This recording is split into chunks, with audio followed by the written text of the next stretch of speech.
नमस्कार, career path की online classes में आपका हार्दिक स्वागत है। आज हम पढ़ने जा रहे हैं कि एचसीएफ और एलसीएम का यूज़ करके आप और किस तरह के क्वेश्चंस को सोल्व कर सकते हैं। जिसमें सबसे फर्स्ट मैंने यहाँ पे रूल लिखा हुआ है HCF into LCM is equal to संख्याओं का गुणनफल यानी कि प्रोडक्ट ऑफ नंबर। तो इसका इस्तेमाल करके भी हम कुछ क्वेश्चंस को सोल्व कर सकते हैं, जिसमें से एक क्वेश्चन मैंने यहाँ पर लिखा हुआ है।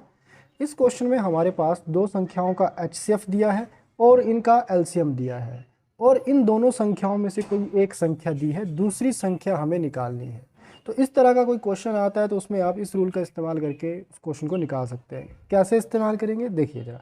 अब यहाँ पे लिखा है एचसीएफ मल्टीप्लाई बाय एलसीएम, तो हम क्या करेंगे, एचसीएफ और एलसीएम की जो वैल्यूज़ हैं इनको मल्टीप्लाई कर लेंगे, दैट इज़ इक्वल टू दूसरी तरफ होता है संख्याओं का गुणनफल। जो दो संख्याएँ दी हैं उन दोनों को गुणा करके लिखना है। तो इसमें से फर्स्ट जो संख्या एक संख्या 92 है, दूसरी संख्या नहीं है, वो हमें निकालनी है। आप उसकी जगह x लिख सकते हैं, ठीक है। तो जैसे हमें ये संख्या निकालनी है तो ये जो 92 है इसको इस तरफ लाके डिवाइड करना पड़ेगा।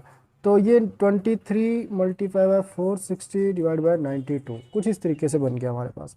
तो 23 से जो है ये 92 92 जो है वो कैंसिल हो जाएगा, और इस 4 से हमारे पास ये जो 460 है ये कैंसिल हो जाएगा। तो इस तरीके से कैंसिल करने पे हमारे पास जो फाइनल आंसर बन रहा है वो है 115। तो इस तरीके से एक संख्या दी हो और साथ में एचसीएफ और एलसीएम दिया हो तो दूसरी संख्या हम निकाल सकते हैं।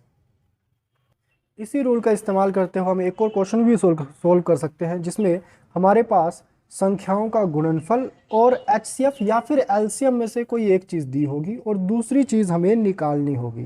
तो जैसे इस क्वेश्चन में गुणनफल और एचसीएफ दिया हुआ है तो एलसीएम इसमें पूछा गया है, तो सिमिलर इसी का यूज़ करेंगे कि HCF multiply by LCM is equal to इनका गुणनफल। ठीक, तो एचसीएफ हमारे पास 10 है, एलसीएम नहीं दिया है, और गुणनफल जो है दोनों संख्याओं का जो प्रोडक्ट है गुणनफल है वो 1500 दिया हुआ है।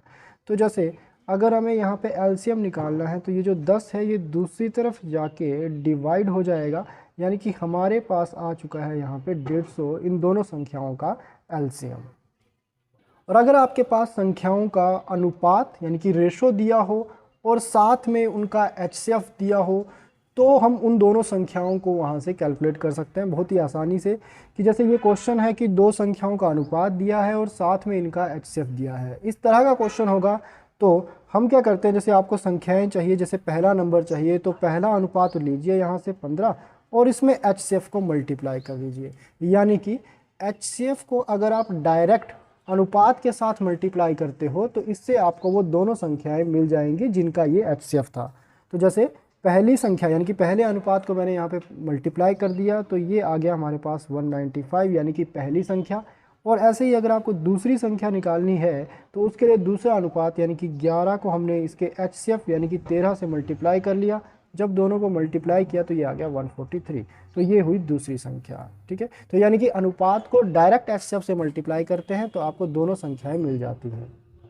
इसी तरह से एक और क्वेश्चन में आपको अगर अनुपात यानी कि रेशो के साथ एलसीएम दिया हो तो जब एलसीएम दिया हो तो वो क्वेश्चन डायरेक्ट नहीं किया जा सकता, उसमें पहले एचसीएफ की कैलकुलेशन ज़रूरी होती है। तो वो आपका कैलकुलेट होगा इस रूल से, यानी कि LCM upon HCF is equal to अनुपात का गुणनफल, प्रोडक्ट ऑफ रेशो। इस चीज़ का हम इस्तेमाल करेंगे।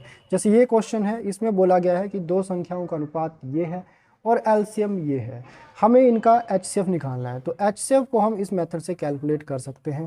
तो इसके लिए क्या करेंगे, एलसीएम अपॉन एचसीएफ यानी कि एलसीएम है 108 बटा एचसीएफ हमें कैलकुलेट करना है इक्वल टू अनुपात का गुणनफल। तो अनुपात को हमने गुणा कर लिया, 3 और 4 को मल्टीप्लाई करके आ गया 12। ठीक है, अब हमें चाहिए एचसीएफ, तो एचसीएफ को ऊपर यानी कि दूसरी तरफ ले जाएंगे और 12 इसकी तरफ यहाँ पे आ जाएगा। ठीक है, तो इस तरीके से हमारे पास एचसीएफ जो है वो आ चुका है 108 बटा 12 यानी कि 9। तो इसका जो एचसीएफ है वो हमारे पास आ चुका है 9। सिमिलर इसी तरह के क्वेश्चन में अगर आपको अनुपात दिया है और एलसीएम दिया है लेकिन एचसीएफ के बजाय दोनों संख्याएं निकालने के लिए कहा है, तो इसमें भी हमारा जो पहला काम रहेगा वो एचसीएफ को कैलकुलेट करने का ही रहेगा। तो सिमिलरली पिछले क्वेश्चन की तरह ही हम एचसीएफ को कैलकुलेट करेंगे, यानी कि सेम वही LCM upon HCF is equal to अनुपात का गुणनफल। इस चीज़ का हम इस्तेमाल करेंगे। तो हमारे पास जो एलसीएम है वो है 150 और एचसीएफ हमें निकालना है। और इज इक्वल टू अनुपात का गुणनफल, यानी कि 3 और 2 को गुणा किया तो हमारे पास आ गया 6। तो इस तरीके से HCF उधर और 6 इधर आ जाएगा, तो हमारे पास जो HCF की कैलकुलेशन है वो आ जाएगी 150/6 यानी कि 25। तो HCF आ चुका है 25। अब आपके पास HCF आ गया है, तो जब भी हमारे पास HCF हो और साथ में अनुपात हो, तो अगर आपको संख्याएं निकालनी है तो डायरेक्ट इसकी मल्टीप्लाई यहाँ पे कर देंगे। यानी कि जैसे पहली संख्या चाहिए तो उसके लिए 25 और पहले अनुपात को मल्टीप्लाई कर लिया, यानी कि हमारे पास जो पहली संख्या है वो आ चुकी है 50। वैसे ही सेकंड नंबर के लिए, दूसरी संख्या के लिए, इसका जो दूसरा अनुपात है इसको HCF से मल्टीप्लाई कर देंगे तो हमारे पास दूसरी संख्या आ चुकी है 75।